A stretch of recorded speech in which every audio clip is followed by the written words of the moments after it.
Oh my goodness. Good morning, good afternoon. Whatever it is for you, I hope you're having a fantastic day. My name is Zach Schaumler. This is Strong Opinion Sports, episode 491. Welcome into the truck. I am doing very well. Had a really great, it's like Thursday now. The days are just flying by. It's unbelievable.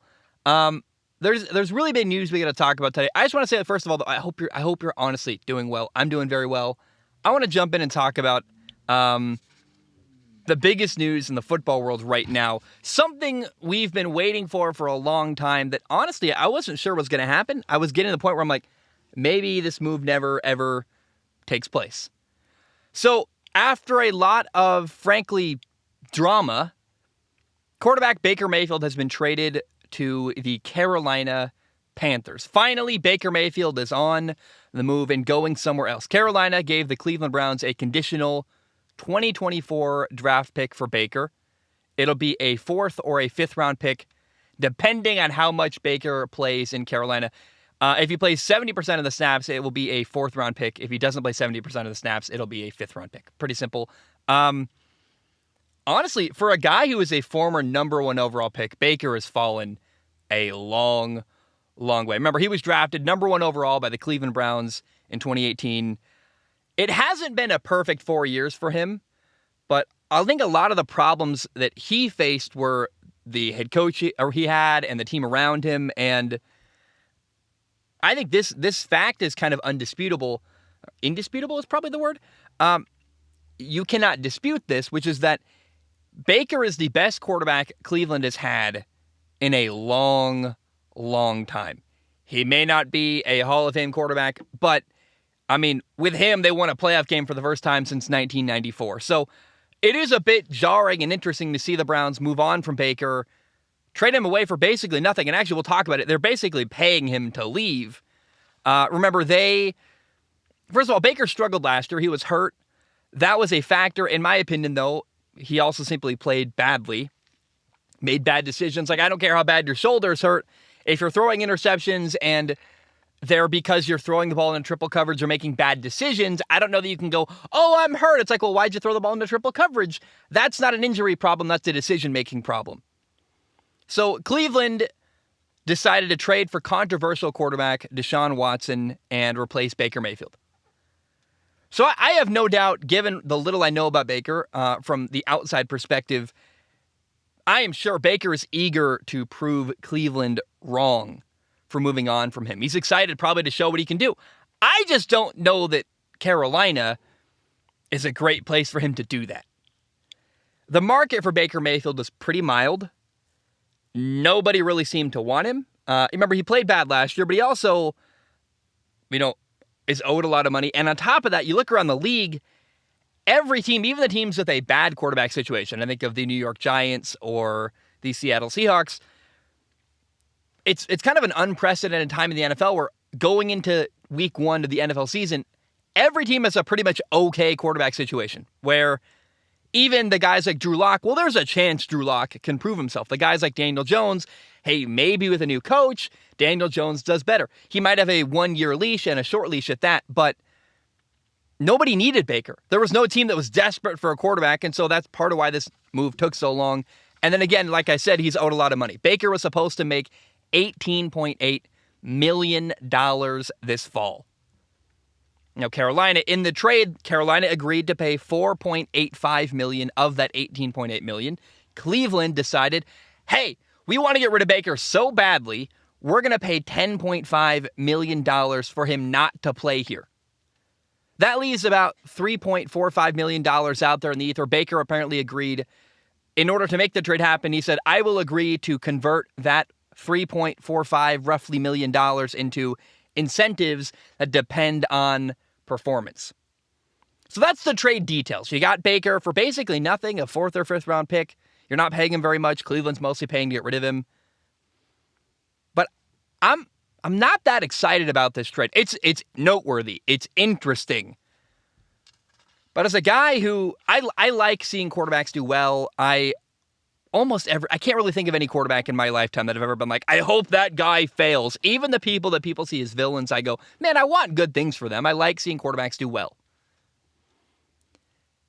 After this trade, Carolina has a pretty messy quarterback situation. They've got, now Baker Mayfield, but also Sam Darnold, rookie quarterback Matt Corral, and P.J. Walker, who was once the XFL MVP. That doesn't matter. I worry now P.J. Walker's going to get cut at some point. You're not going to hold 4 quarterbacks, and you're not going to cut the rookie. So that's a concern. I feel bad for P.J. I love him. He's probably going to be out of a job. Hopefully he can find a job somewhere else.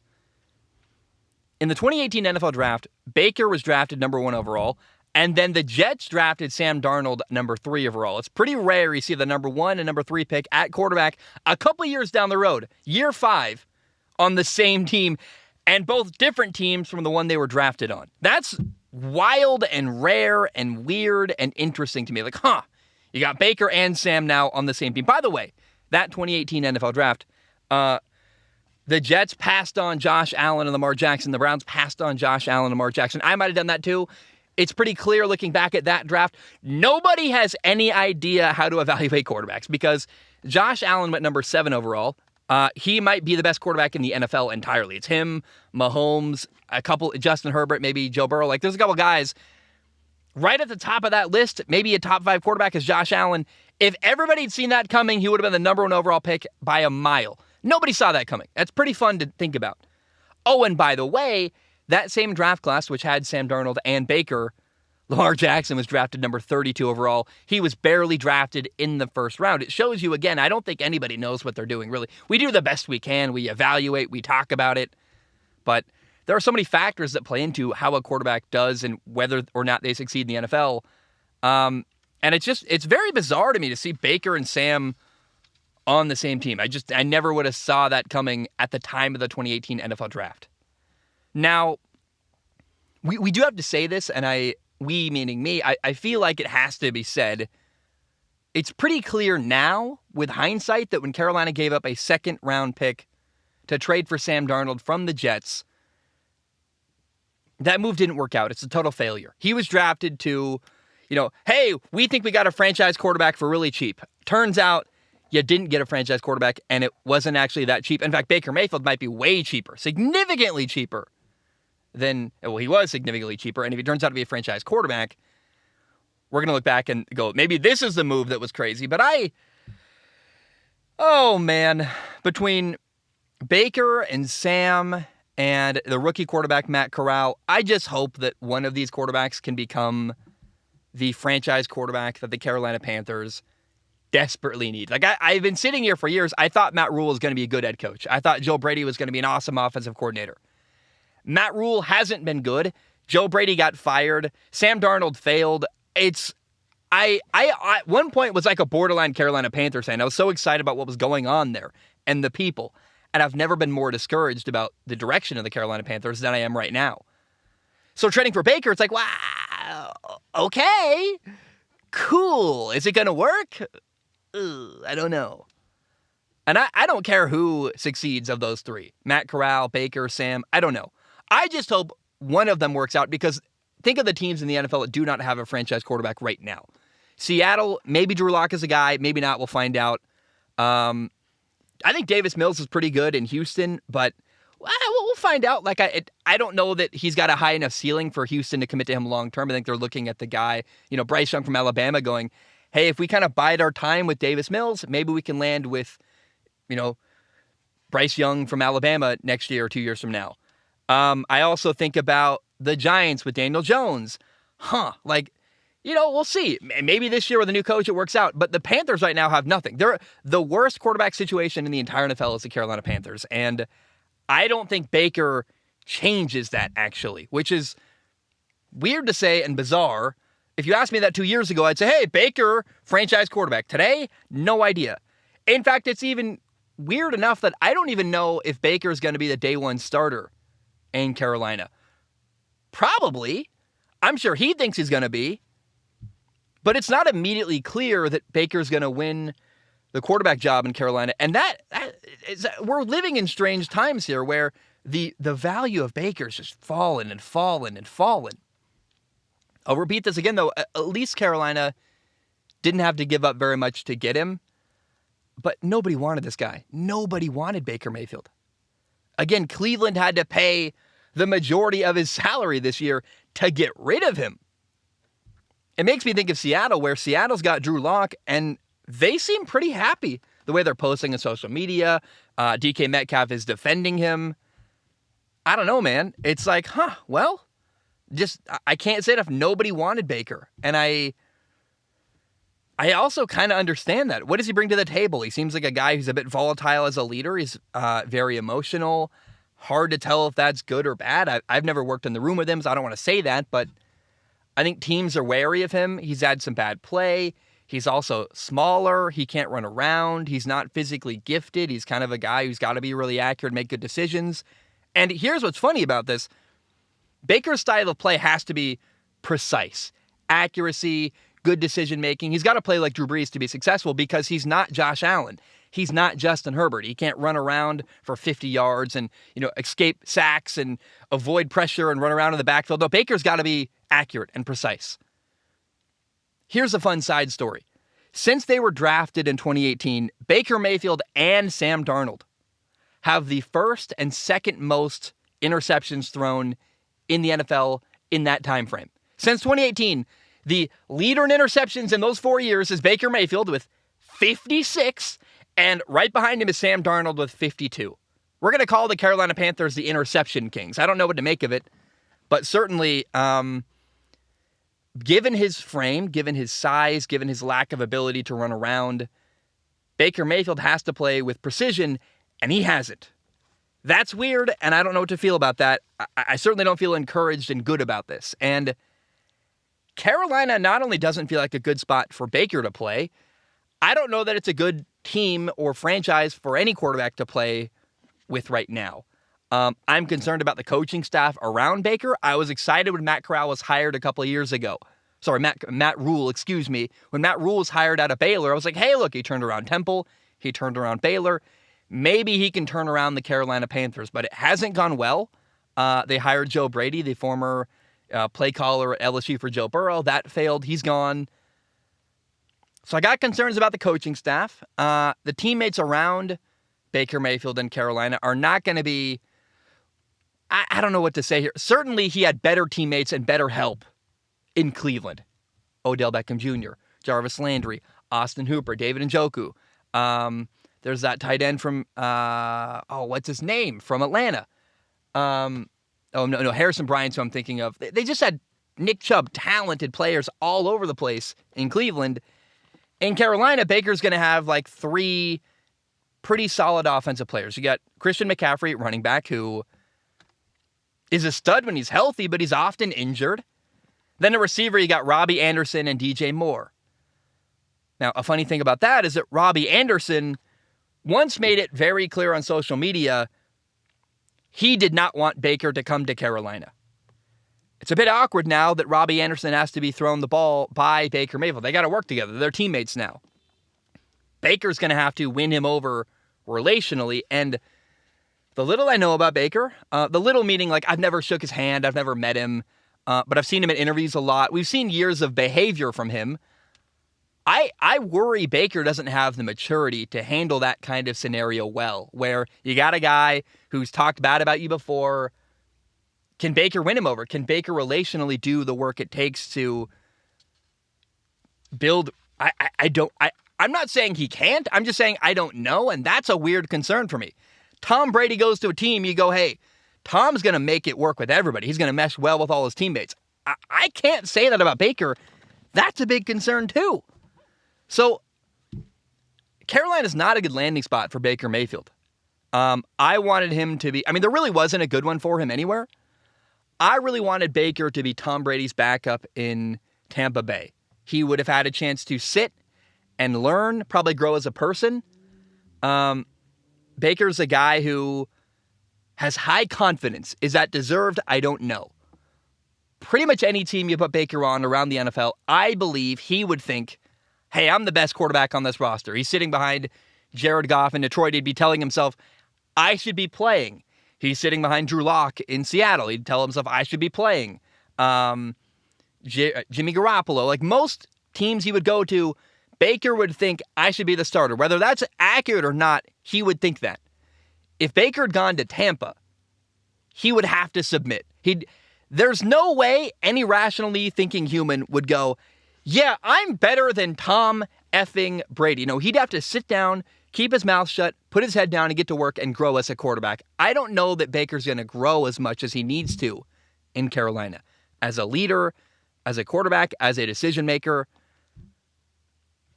I worry he's not being set up to succeed. I always try to think of how a guy, like what kind of factors would need to happen for a guy to be successful.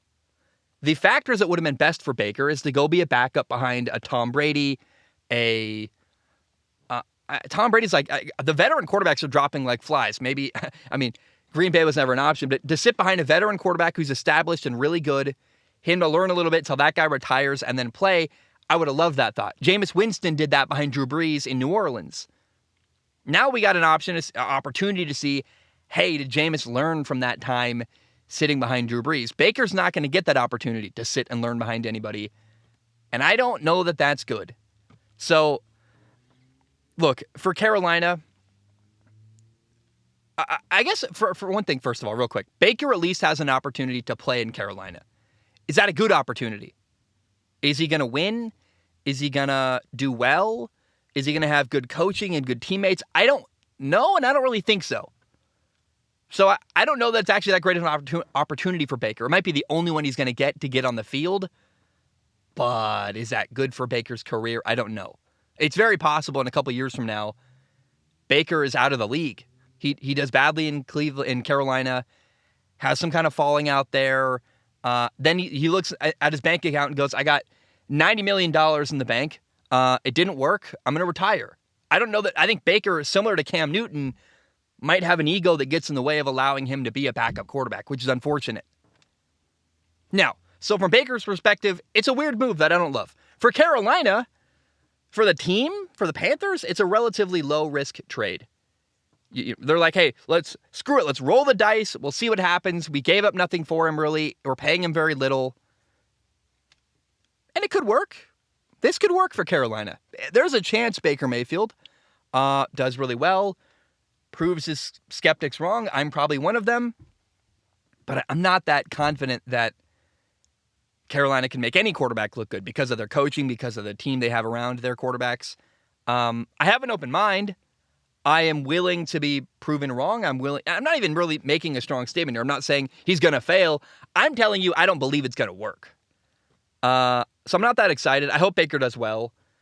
And it's a weird move it's probably the least exciting opportunity and option we could have got. You know, this Baker Mayfield trade has been rumored for a long time. We've heard Seattle thrown out there. We've heard all kinds of stuff, right? I thought maybe the Giants would make a move someday. I thought maybe, I really wanted Tampa to do something. They weren't going to pay him the kind of money he's going to make, but this is probably the worst option, honestly. Of all the places Baker could have gone, this is the least exciting for Baker's potential career. But he might play, and we'll find out. I just know that I am not very enthused, and that's weird for me because I really wanted to be excited, and I'm just like, ugh. I think he's headed for some hard times in Carolina. And I'm not that excited for that. I'm not excited to watch this guy, I think, crash and burn even harder. And it's going to be hard to watch. I worry about. I worry that we're going to see this happen. It's going to be ugly. And I think Baker, I guess I'll say it. I think Baker's going to fail in Carolina. I don't want that. I'm not rooting for that. If I had to pick a side, though, I think Baker is going to do not very well in Carolina. And I'm not that excited to watch that because I think there's an alternate reality where Baker goes somewhere and does well, but I don't think that place is Carolina. That makes me sad. Huh. Well, that was a rambling mess of a topic. I guess I got there in the end. I hope we're doing well, man. I want to read some questions from Patreon. Remember, you can go to patreon.com/Zach Schaumler. You can write into Strong Opinion Sports, this podcast. It's $1 a month. $1 gives you access to write into this podcast, Strong Opinion Sports. It also gives you access to write into my other podcast, Zach Schaumler Talking. You also get my other podcast, Zach Schaumler Talking, early on Patreon. Remember, Zach Schaumler Talking is a show where I just talk about life. It's not about sports. Patreon.com/Zach Schaumler. It's $1 a month. You can donate more if you want to. Please do. Gas is expensive. Your boy lives in a truck, doing the best I can. The canopy's coming. Should be here in like a couple days. I'm couch surfing basically right now. It's weird. I don't know. I've been all over the place. I'm with my friends. It's fun. I'm having a good time, but I really want to be able to have the stupid canopy on here yet. So I ordered it. It's on the way. It should be here soon. And with that said, I know that's got really nothing to do with Patreon, but I don't know. I just looked back at there and was like, dang it. I'm talking about living in my truck. I don't actually live in it yet. I'm in my friend's guest room. Anyway, question number 1 from Patreon today. Jeff Boyardee writes in, and he says, "Hi, Zach. How are things going your first few weeks out on the road? My question is, did you watch the USFL Championship game, and what were your thoughts on the season? I know you didn't cover it, but if you followed it at all, I'm curious to know how you felt about the league as a whole." I followed it all year, and from the first game up until the championship, I thought even the quality of play, of course, wasn't the NFL level, but there were still a lot of good things the league did right and provided a ton of great quality football. I am stoked for Season 2 to come in 2023. Cheers. Thank you, Jeff Boyardee. I love your name. The truck is going well. I'm finally getting settled into like how to work in this environment. I've been on the road a lot. I house at a farm. Look at my Instagram. I've been like all over the Northwest. It's been crazy. Like I said a second ago, I'm staying at my friend's guest room. I'm actually really not. Like I've been there it's the default place I sleep when I have nowhere else to sleep, but I've been visiting friends all over the place, my family, my grandparents. I house at a farm for a week and a half. Like, I just been doing my thing, man. I've been running around. The truck's going well. I'm having a good time. I am really, really eager to get the stupid canopy because I hate going in and out of houses. I can't wait to just be entirely in the truck full time. Now, the USFL. I watched a bit of the USFL championship game, and then I turned it off at some point. No, I think I saw the end of it is what I saw. I was busy doing something. And I was like, oh, it's on. I watched the end of it live. I didn't care to replay and watch the whole thing. Then I later watched the highlights on YouTube. It was fun. It was cool. The USFL championship game, let's say this first. The Birmingham Stallions beat the Philadelphia Stars 33-30. It was a good game, what I saw. The fourth quarter was interesting and fun. KJ Costello played. He played at Stanford and then Mississippi State in the air raid for Mike Leach. He didn't do great, but he threw a touchdown, had an interception. It was fun to watch the guy play, like, at all. Now, so the game itself, good time, respect it. The league itself, as a whole, I think they did some good stuff. What I saw from the USFL was actually pretty exciting. It was interesting. It was fun. I know that I wasn't sucked in. I was not drawn heavily to watch the USFL.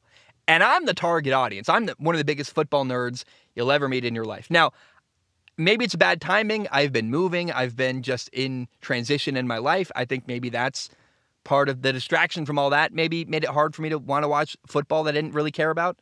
Because you're learning these names and there's all these teams and it's not really... I just remember being kind of annoyed by, like, I got to learn a bunch of new names, and there's a team that's called Philadelphia, but they're playing in Alabama because no one's playing in their home place because of budget restrictions, I think, basically. I don't know. Here's my thought, honestly, on the USFL. I'm highly skeptical. After the Alliance of American Football, which I loved, failed. I went to a game in San Diego, and then the XFL failed. It didn't last. Now, it wasn't their fault. The Rona happened. I went to a lot of games, though. I was really, really into the XFL. So after 2 years in a row, getting 2 different football leagues that both failed, I was like, man, I'm not going to give my heart to this endeavor right now. Let's see what happens. If they come back for a year 2, if they survive till a year 3, you got my attention. But I got burned. It's like when you, it's like a bad breakup or when you have any kind of pain, you're like, I'm going to be very careful before I trust my emotions and my heart to get in that situation again. So I've been very much like holding the USFL at arm's length saying, we'll find out. If you can stick around long enough, eventually you'll get my attention. But for now, we'll find out. Also, I really believe, so the XFL is coming back next spring. They're going to have the name, the XFL. They're going to have marketing from The Rock. I think marketing and name gives the XFL an advantage the USFL will not have. I watched week 1 of the XFL. It was fun. It was interesting. I didn't watch much after that until the title game, the championship game. And my opinion has remained the same. We're going to wait and see. If it does stick around long enough for me to really trust that they're not going to go away, because I just don't want to invest my attention and emotion into something that's not going to last. I'm done doing that. And so if they stick around long enough, eventually your boy Zach is going to pay attention and be a fan of and probably cover the USFL. But for now, hey, good year 1. They lasted. They finished the whole year. That's pretty cool. First time a spring league has done that. The AAF folded. The XFL, it wasn't their fault. Again, the Rona just really messed up a lot of stuff that year in 2020. But as far as USFL, I've got an open mind. I'm excited to check it out next year. But, hey, all they had to do in my book was get through this year. They've done that. They're better than most leagues now for doing that. And if they keep it going, eventually I will submit and give my attention to them. But for now, I'm kind of like, we'll see. We'll see if you last. So, Jeff, I hope that answers your question. I don't know. Zachariah writes in. This is an interesting thought, I think. Zachariah says, hey, Zach, almost every year there is a worst to first team that goes from last to first in their division. Last year was the Cincinnati Bengals, but there have been a few years recently where it has not happened. Do you think one team or more will achieve this in 2022? If so, who would it be? My money will be on the Ravens or the Denver Broncos personally. It's a 2-part question. We'll get to part 2 in a second. Who could go from last in their division to winning their division next year? So let me tell you, here are the teams that finished last in their division in 2021. The Seattle Seahawks, they're not going to win their division. I don't care. The Rams, the 49ers, and the Cardinals are all better. There's no chance of Seattle winning their division. The Carolina Panthers are not going to win their division.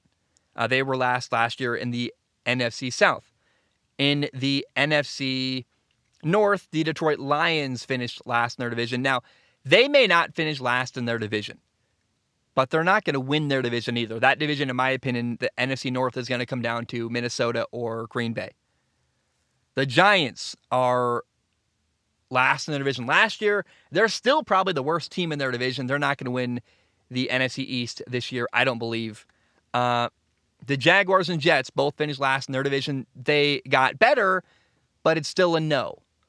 So the two teams that have a shot at going from last in their division to winning their division, I agree with you, Zachariah. The Ravens, who had a bad year last year. Lamar was hurt. All kinds of stuff happened. They've got a shot. They'll be better this year. And then really the team that's got the best likelihood mostly is the Denver Broncos, who were last in the AFC West, but they added Russell Wilson. They added a new head coach. They've got a different philosophy. They're going to be the team that, I don't know they're going to go worst to first, but they're going to go worst to best of the teams that were worst last year. Does that make sense? So of all the teams that were last in their division in 2021, Denver is the team that improved the most and is the best of those teams remaining. Now, part 2 of Zachariah's question is this, and I like this thought too. An equally interesting question is, do you think any team will go from first to worst? Will the Cowboys fall behind their division as they seemed to improve? Or will Kansas City miss Tyreek Hill while watching the additions of superstars, Devontae Adams and Khalil Mack, Russell Wilson, and others in their division? Could Kansas City find themselves behind the rest in an extremely good division? Hope the truck isn't cooking you alive. Thank you, Zachariah. So here are the teams that won their division last year. Buffalo, they're really good still. Cincinnati, they're really good still. The Rams are probably not going anywhere. They're not going to be last in their division, that's for sure. Dallas won't be last. Green Bay probably won't be last. And Tampa will not be last. So there are two teams that have a shot that I didn't say yet. Kansas City or Tennessee, I think have a shot to go. If there are any two teams that have an opportunity, it's pretty unlikely any team in this current NFL is going to go from first in their division last year to worst in their division this year. From first place to last place in, going from winning the AFC West to being fourth place in that division. It could happen to Kansas City. I don't think it's going to happen. Tennessee's out there maybe because I don't trust Ryan Tannehill. But, it would require something crazy for a team to go from first in their division last year to dead last this year. But if the right team gets injured a bunch, maybe everyone on the LA Rams gets hurt and they win like 4 games. But I don't know that that's a realistic possibility. And I think this might be one of the rare years where things stay pretty status quo. Like Denver's going to be way better, but a lot of teams that were good last year are still good. And a lot of teams that were bad last year are not going to win their division. So like the Jets are better, but their schedule is brutal and their division's pretty good. The Jaguars got better, but are they going to win their division? That's actually an interesting question. Maybe the Jaguars could. If Matt Ryan doesn't go great, Ryan Tannehill struggles, and if the new additions in Jacksonville are a home run, wow, I stumbled onto something here. This is why we don't script everything, because sometimes you have a thought, and I think it's worth talking about. Maybe the Jaguars are the most likely team to go from last in their division to winning their division in 2022. It's probably Jacksonville, actually. If Trevor Lawrence is really good, they added Christian Kirk, maybe that works really well. Maybe Doug Peterson is awesome. Zay Jones. Like, they made some moves in Jacksonville to build around Trevor Lawrence, and if Trevor can be what I think he can be and take a big step forward this fall, wow, yeah. Maybe Jacksonville's going to win their division this year and go from... Maybe that's the team, actually.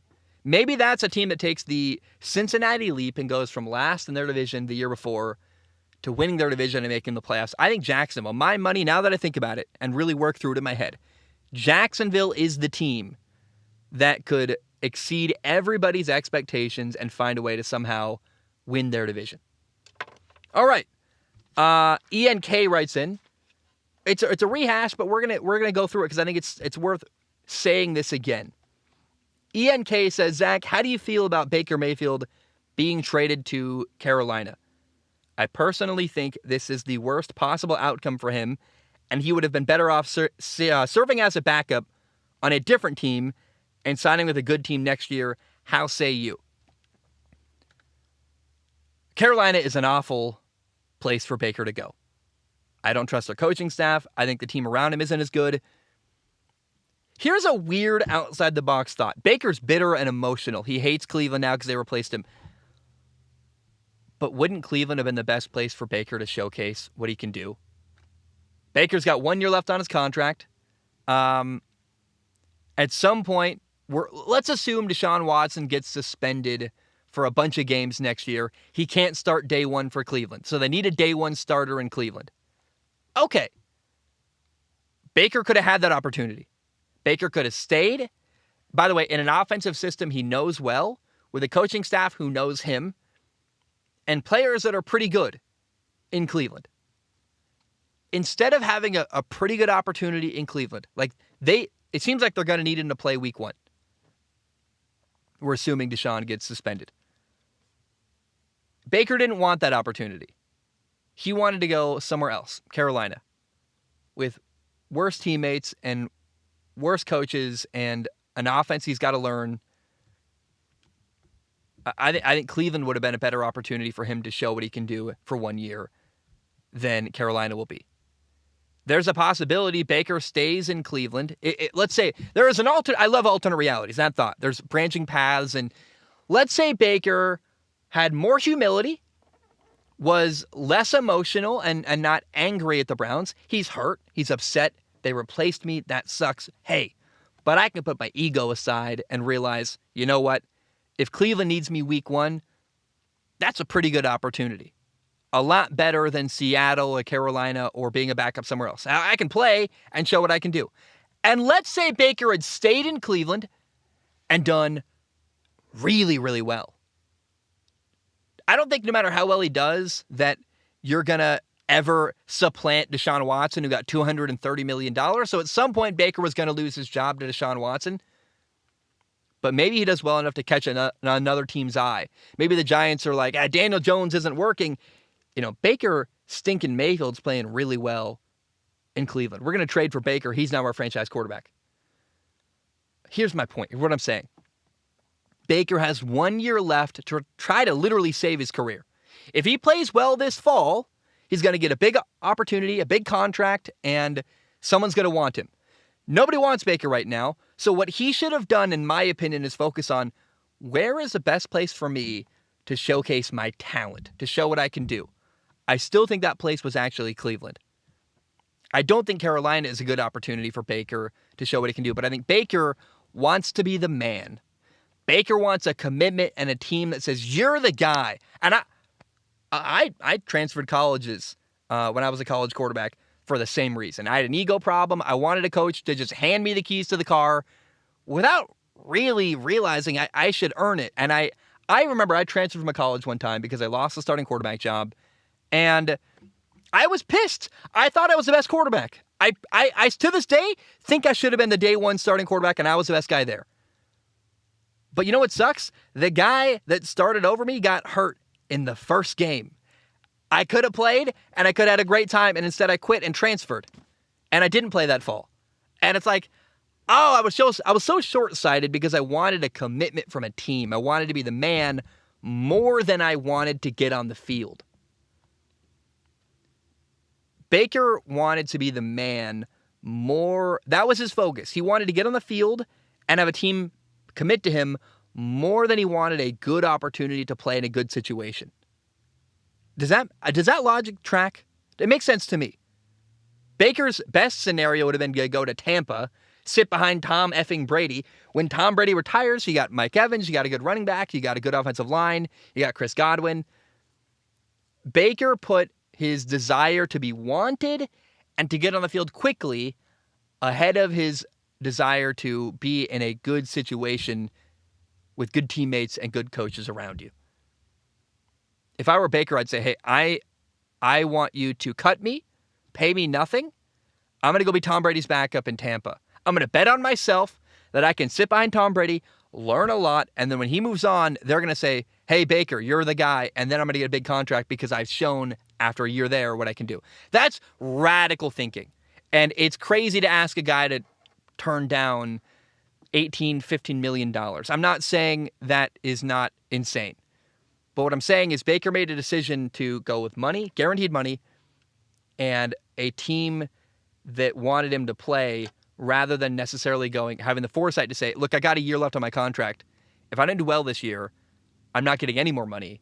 So what I really could do is focus on what situation allows me to best show my skill set.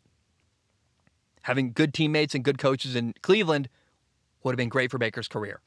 Having a year behind Tom Brady and then eventually throwing to Mike Evans and Chris Godwin and having a good offensive line and a good defense, that's a good scenario for Baker. But he saw a bunch of obstacles that I think with really creative outside-the-box thinking he could have gotten around. And instead he's going to Carolina, which does not feel like a good opportunity for him. And frankly, it's going to be a really, really tough spot to win. And I believe Baker's on the last year of his contract. He's got a rookie contract. You get a 5-year deal when you're the number 1 overall pick. His 5th-year option was not picked up. So he's been in the league for 4 years. This is year 5 of his rookie contract. And if things don't go well in Carolina, you thought he wasn't wanted before. Not a single team wanted to trade for Baker. Cleveland literally is paying Baker $10.5 million to leave their franchise. Nobody wanted Baker. If Baker doesn't play well in Carolina, you're going to wish nobody wanted him the way they did this offseason, right? Like, no one's going to touch him with a 10-foot pole if Baker doesn't do well in Carolina. So it's a huge gamble for him, and I'm not saying that's wrong, but I know what I learned as a quarterback is you want good receivers. You want good coaches. You want a good offensive line. I don't know that he has any of that in Carolina, so my rambly answer is that I feel horrible about Baker going to Carolina, and I'm not excited about it at all. Not excited, man. Oh, I'm not excited about it at all. It's so sad. Here's what we're going to do. I want to do a new segment. We're going to get to Formula One in a second. We'll talk about Silverstone. Although, by the way, I want to say Silverstone. In the UK, they say Silverstone because that's how it's not spelled that way, but you say Silverstone, and I just follow the rules. I do what I can to make the British people happy. Before we do that, though, I want to do a new segment, a segment I've thought about for a while. I scroll through Instagram, and I see a lot of interesting stuff.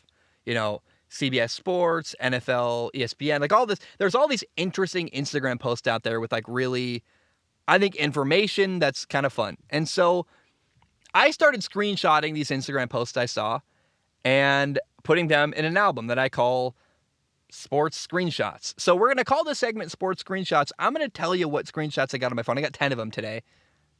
Tell you what I saw. Tell you what's interesting about them. We'll start with number one. Highlight Click. I've never heard of their Instagram account, but they posted something. They said, it's crazy how Steph Curry, Klay Thompson, they said it's crazy how Steph Curry and Klay Thompson played more games this year than Kyrie Irving and Kevin Durant did together in 3 years with Brooklyn. Curry and Klay played 45 games this year, while Kyrie Irving and Kevin Durant played a total of 44 games together in 3 years. That is horrendous. And as we see Kevin Durant demanding a trade and wanting to leave Brooklyn, I cannot blame him at all. He had 1 year, by the way, that's a bit skewed because the first year he had an Achilles injury, didn't play it all that year. Kyrie did. Then the next year, the Rona happened, and Kyrie didn't get the shot, and so it made it really difficult. This year, we had similar problems, and it just imploded, and it monumentally failed. The Kevin Durant, Kyrie Irving, and also James Harden was there at some point too. But Kevin Durant had a bad time in Brooklyn. I'm sure he liked living in Brooklyn, but from a basketball perspective, he thought, I'm sure, he was walking into a cool partnership with a really talented basketball player.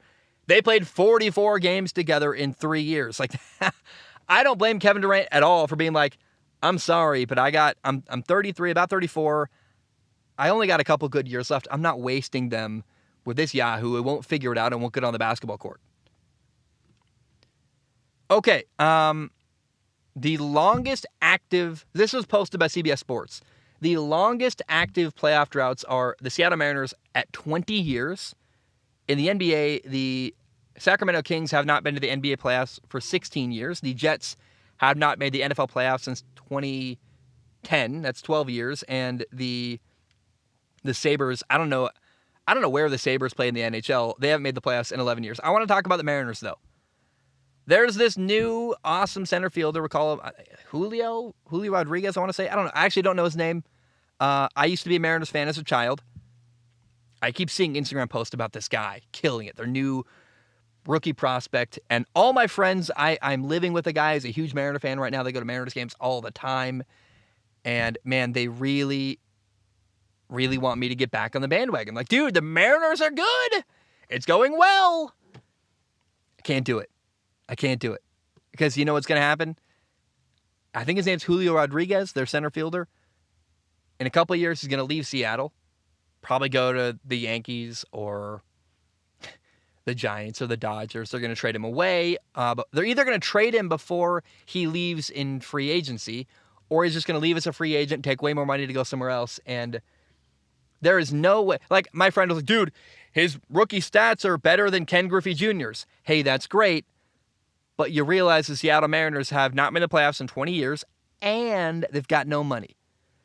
They've got a star player. That's awesome. It's going to be 3 fun years, and then when he reaches the prime of his career, he's going to leave, go somewhere else, and break your hearts, and you're going to say, remember when we had Alex Rodriguez? Remember when we had Ken Griffey Jr.? Remember when, yeah.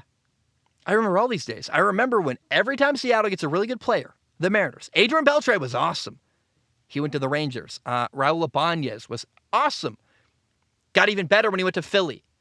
Adam Jones was the last time the Seattle Mariners had an incredible, incredible player that I was like, this prospect is awesome. They traded Adam Jones, also a center fielder, by the way, to the Baltimore Orioles for Eric Bedard. It was horrible. It made me so mad. Adam Jones he's like a all-star every year. Love the guy. He's incredible. Seattle got rid of him. Seattle has had so many great players over the years.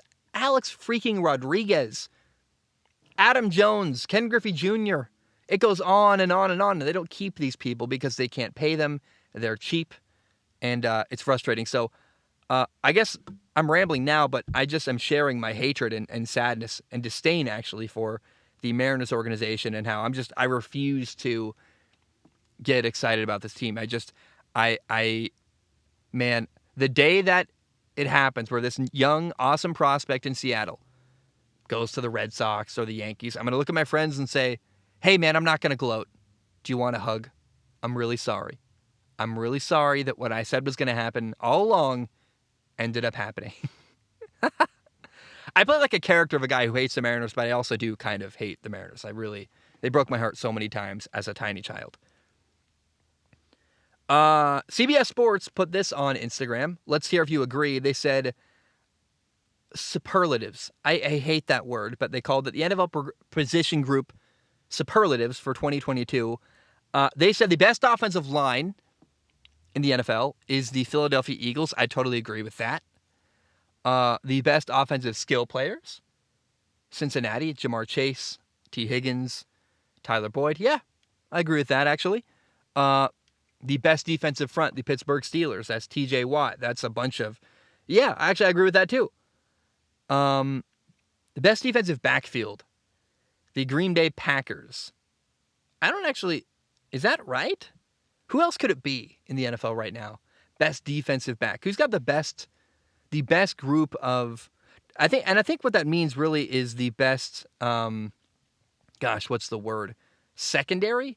Defensive backfield. That's such an ambiguous term for CBS to use. Do you mean secondary? You mean safeties and corners? I don't know. That's a weird way to put that. But I guess I'll agree with that. The Green Bay Packers.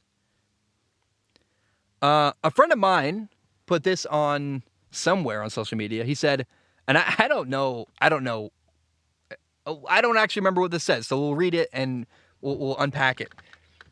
My friend Sam says, let's end the debate. LeBron is the greatest player of his generation, followed by Steph Curry and Kevin Durant. Michael Jordan was the greatest player of his generation. Bill Russell and Wilt Chamberlain, Kareem, they were the GOATs of their generation.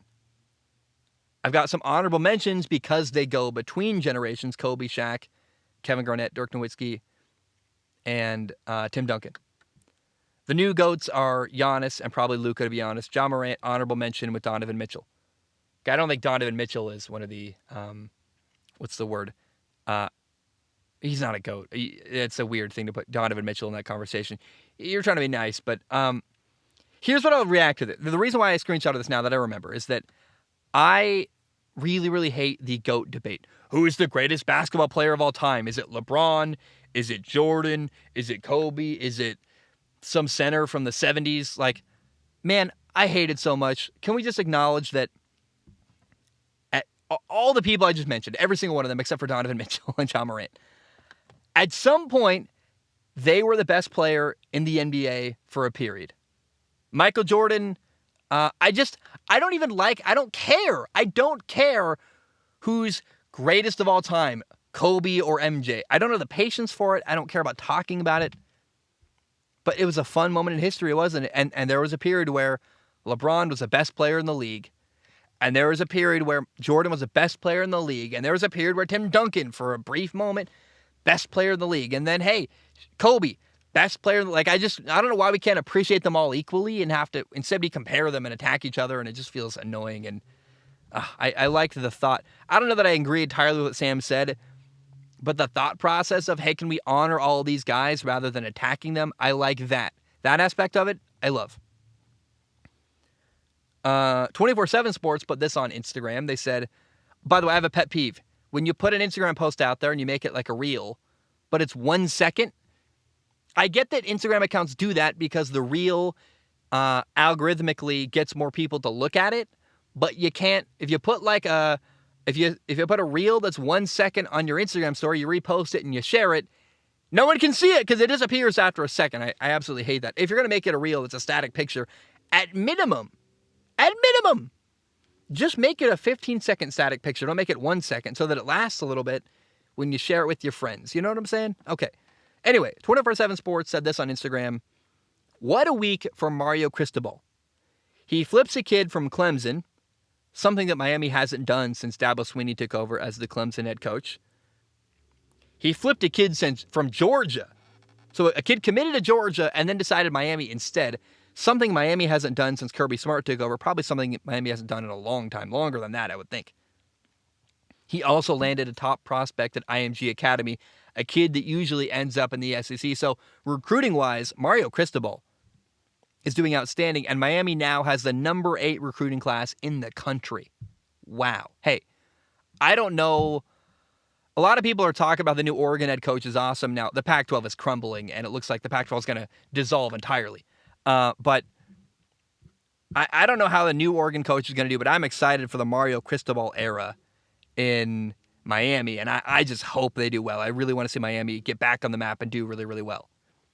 That leads me to screenshot number, what is this, 5? I don't know.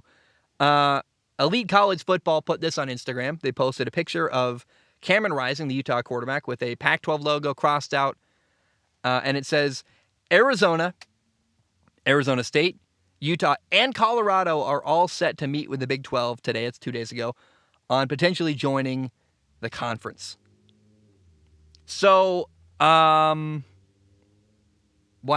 Let's imagine that the Pac-12 loses USC and UCLA. That's now you're the Pac-10. You got 10 teams. Then you lose 4 more, and you're down to 6 teams in the Pac-12. I think it's already done.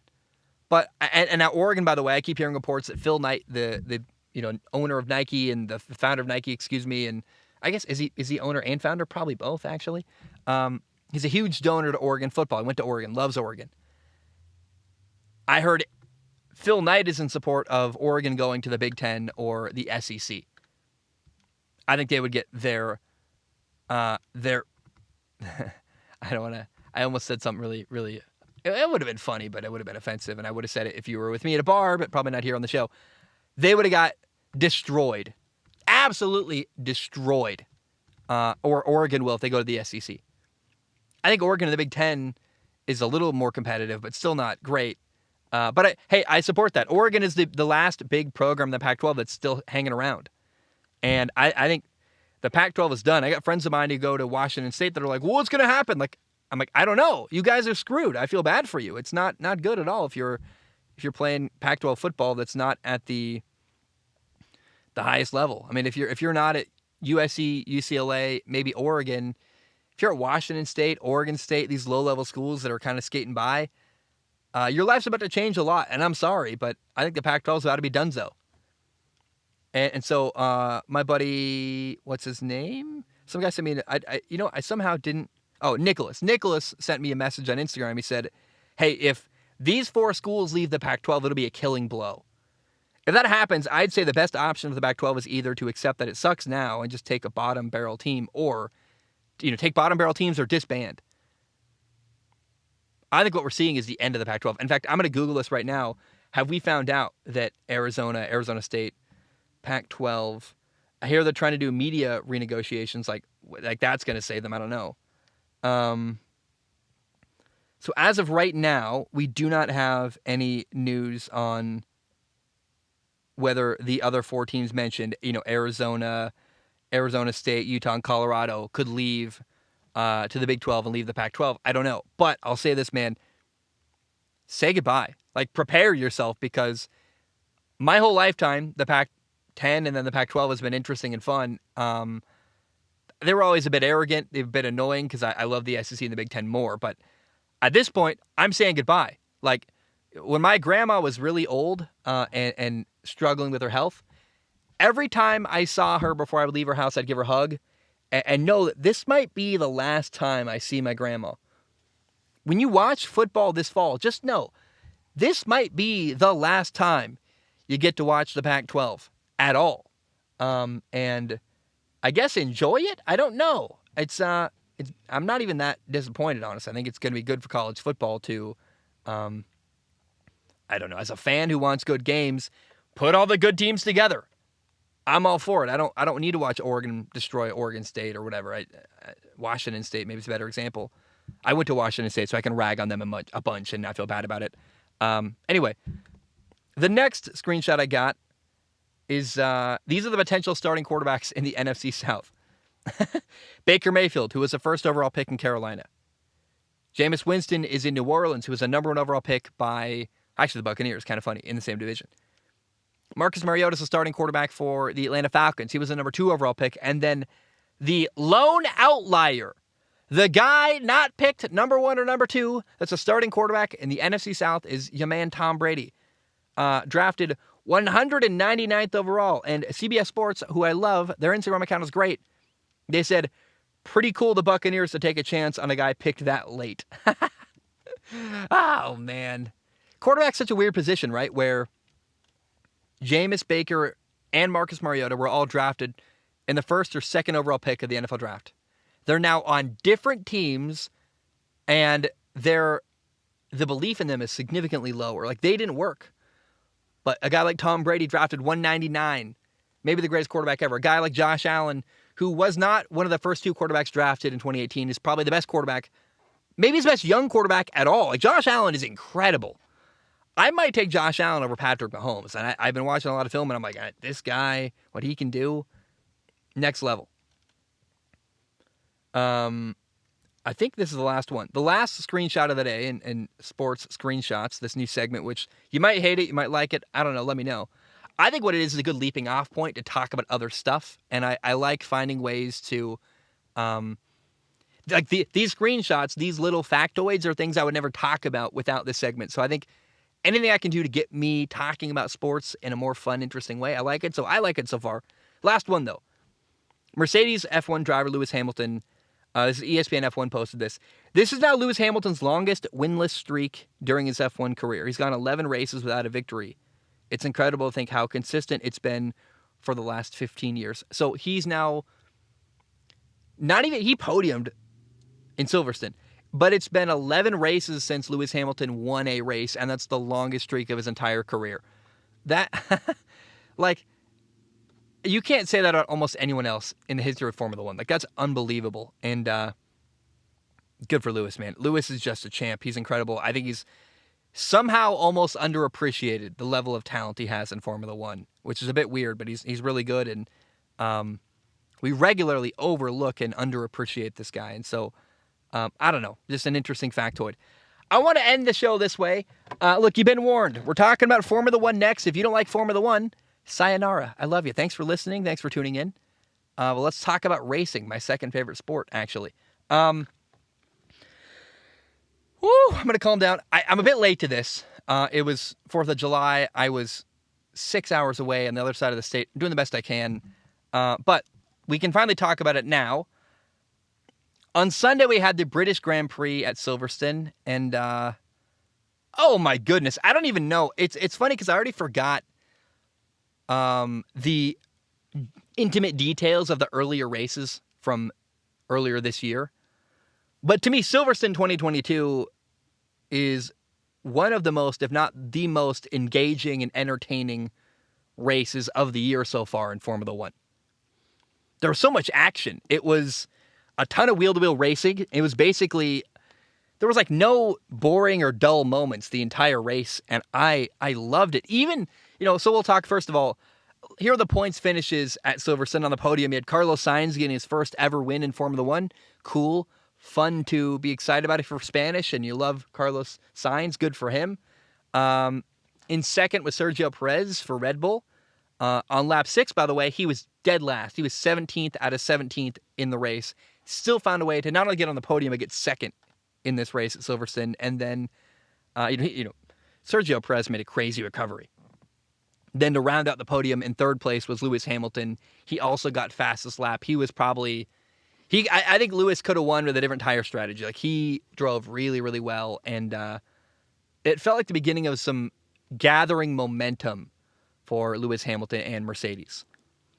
In fourth place, you had Charles Leclerc, which is honestly disappointing. I think Charles Leclerc man, we'll talk about it. I think Charles Leclerc should have probably finished higher in this race, and that's very disappointing. In fifth place, you had Fernando Alonso. In sixth place, you had Lando Norris. That battle, Alpine versus McLaren, is really fun. In seventh place, you had Max Verstappen. He had car damage. He was actually, I think, lucky to get any points in this race. We'll talk about that in the future in a minute. Mick Schumacher got his first ever points in Formula One for Haas. That's really cool. Sebastian Vettel got ninth. And in 10th place, you got Kevin Magnussen, the other Haas. A double points finish for Haas. Okay, we need to talk about the crash on lap one. Really, lap one, turn one. It's pretty scary. A bunch of cars made contact. George Russell, Alex Albon, Yuki Tsunoda, Esteban Ocon. Is it Ocon or Ocon? I always say Ocon. I hope that's right. You hear both from the British people. No one knows, it seems like. And then Zhou Guan Yu in the Alfa Romeo had a really big crash. So Alex Albon, George Russell, and Zhou Guan Yu did not finish the race. They got through one turn, and the race was over for them. Yuki Tsunoda limped back to the pits with a ton of damage on his front wing. Like, his front wing is like literally hanging under his tires. He's trying to drive. Esteban Ocon barely finished lap one with a flat tire that was like just hanging on with it was kind of, you almost like, I love to personify a tire like that, but like that was a valiant effort by the tire to hang on and allow the Alpine car to finish the lap. Now, the race got red flagged. It stopped, and Zhou Guan Yu's car flipped and then skidded upside down for a long time, then flipped over the barrier into the fence, and it was really scary because they didn't show Zhou Guan Yu on camera for a long time. It made it even more ominous. You're like, is the guy okay? What's going on?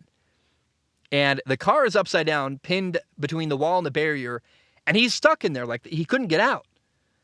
And we're lucky he's okay. I mean, it's pretty amazing that it could have been so much worse. I think about the Halo. I remember the Halo getting added to Formula One like recently, a couple years ago. And people hated that idea. They fought against it so hard. And in the old days of Formula One, Zhou Guan Yu would have died. Like, it's without the Halo, like, at least, I love the movie Rush about James Hunt and Niki Lauda. That era, the Ayrton Senna era, even, Zhou Guan Yu would have died. So the Halo's awesome. The Halo made things a very different story where a guy is alive and seems totally okay, actually, rather than a horrifying story that is a stain on Formula One. So the Halo, great move. Also, that's still alarming. He was very close to the fence where the car went. Thankfully, there was no fire, but if there had been a fire, he's close to fans. They might have got hurt, and he's pinned under the car. It's a horrifying crash. I want to give a shout out to Sky Sports reporter Karun Shantok, who did a really great replay breakdown of the crash. And by the way, like the Halo, some part of the car that was rubbing on the tarmac, a Zhou Guan Yu's car, as it's upside down, by the way, it dug a deep gash into the tarmac. Like there was a deep indent in the concrete along the track. You're like, man, I'm so glad his head didn't hit the pavement. It's just really scary to see a crash like that. When you think a little deeply, like, it's fine. I'm not trying to be dramatic, but when you think about the ways things could have gone differently, it's terrifying. Now, let's talk about the race itself, because I was surprised when I thought maybe that kind of crash was going to really throw the race off and not make it very interesting, but somehow, best race of the year. I don't even know how that happened, but it was a ton of wheel-to-wheel racing. There was so much action.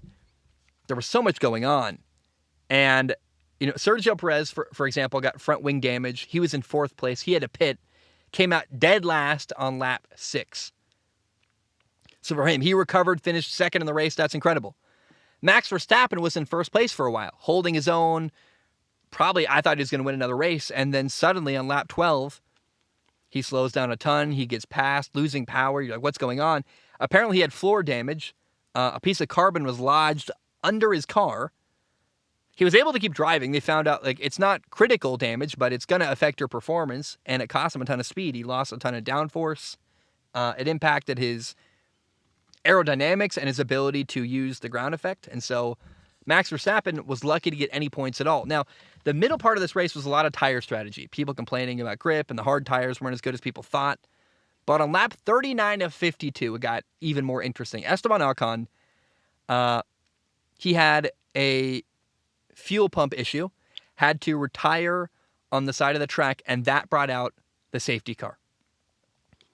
Now, at the front of the race, you got Carlos Sainz, Charles Leclerc, and Lewis Hamilton. Carlos Sainz and Lewis Hamilton took advantage of the safety car and got a cheap pit stop. Charles Leclerc stayed out. He didn't get new tires. And so what that meant was that when the race restarted with 9 laps to go, he was in first place, great, but he had old, hard tires which were worn out. Meanwhile, Carlos Sainz and Lewis Hamilton behind him had faster, fresher, soft tires. So he was just a sitting duck when it came to really racing. Now, nobody benefited more from that late safety car than Sergio Perez. He had to pit when he got out. He got that front wing damage early on in the race on lap 5 or 6. Came out lap 6 in 17th place. So when lap 39 came around and you got Esteban Ocon on the side of the track bringing out a safety car, remember, Sergio Perez had not taken another pit stop yet. He worked all the way from 7th all the way up to the top of the grid, but he needed another pit stop, and if he took a pit stop, he would lose all his positioning and momentum.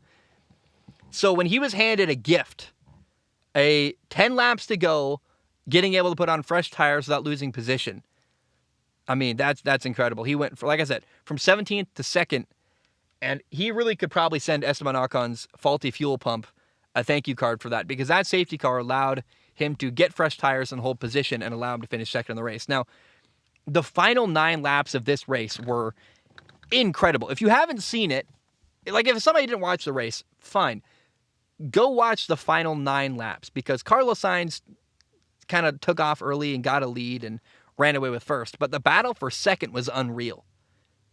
There were 5 cars all really close together, swapping positions back and forth, wheel-to-wheel racing. It was so entertaining. It was awesome. Sergio Perez, Charles Leclerc, Lewis Hamilton, Fernando Alonso, Lando Norris, they're all in the mix, and they're all right there. It was awesome. I loved it. And again, in the end, the podium was Carlos Sainz in first, Sergio Perez in second, and Lewis Hamilton in third. But the final 9 laps of this race, I can't say enough how entertaining they were. And it was very disappointing for Charles Leclerc, who finished 4th, because he should have pitted under the safety car. He could have got new tires, and instead, at the end of the race, he didn't have good enough tires to compete well with the podium finishers, and it felt like another huge missed opportunity for Ferrari and Charles Leclerc. By the way, shout out to Sergio Perez. He constantly reminds me that when Red Bull made the move to bring in Sergio Perez, they moved on from Alex Albon. They made a last-second decision to go get Sergio Perez. That move is so incredible, almost underrated how good it was, because you have 2 drivers, Max and Checo, who can get on a podium and even win a race. And Sergio Perez doesn't let his ego get in the way. He's like, Max is the number 1 driver. I don't necessarily love that, but that's how it is. So he listens to team orders and is a great teammate, but when Max is out, he can win and get on a podium. And I can't say it enough.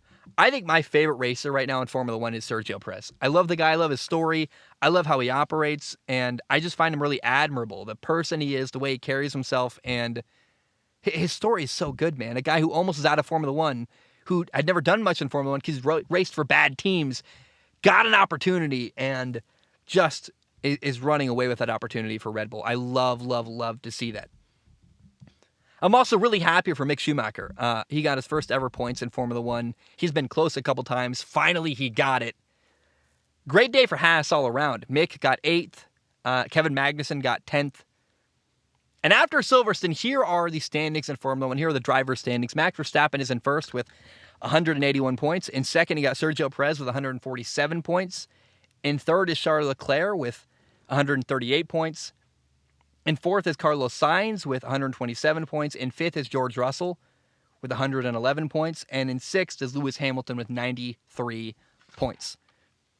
Here are the constructor or team standings. Red Bull has a hold on first place. They're way ahead, 328 points. In second is Ferrari with 265 points. In third is Mercedes, closing the gap with 204 points. In fourth is McLaren with 73 points. Right behind them in fifth Alpine has 67 points. This battle, really, that I'm most interested in Formula One. Can Mercedes get to Ferrari and take away second place from Ferrari? I think they can. They're gaining on them. And then Alpine, man, they're 6 points behind McLaren, and I think right now Alpine's a better team than McLaren. I think Alpine is going to finish ahead of McLaren this year, which is really cool and shows a lot of progress that team in France has made. The next race is on Sunday, July 10th in Austria at the Red Bull Ring. Gonna be awesome. I can't wait. And man, Formula One is my second favorite sport. I really love it. Football and Formula One. Who would have thought that when I was a kid? I never, ever would have thought that. But the more I follow Formula One, the more I get to know it, the more I pay attention. It's just such a beautiful sport with so many interesting and cool storylines. So I love it. I'm enjoying it. Hope you are too. And July 10th, we'll cover the next race much sooner because I don't want to be 4 days late next time. I've just been busy and running around, and I'm finally settled, and things are going well. So, yeah, Silverstone, it was incredible. Guys, that is all I have. I love you. I appreciate you. I thank you very much for tuning in. Hope you have a great day, and I will see you next episode, hopefully much sooner than the last one. But bam, we are done.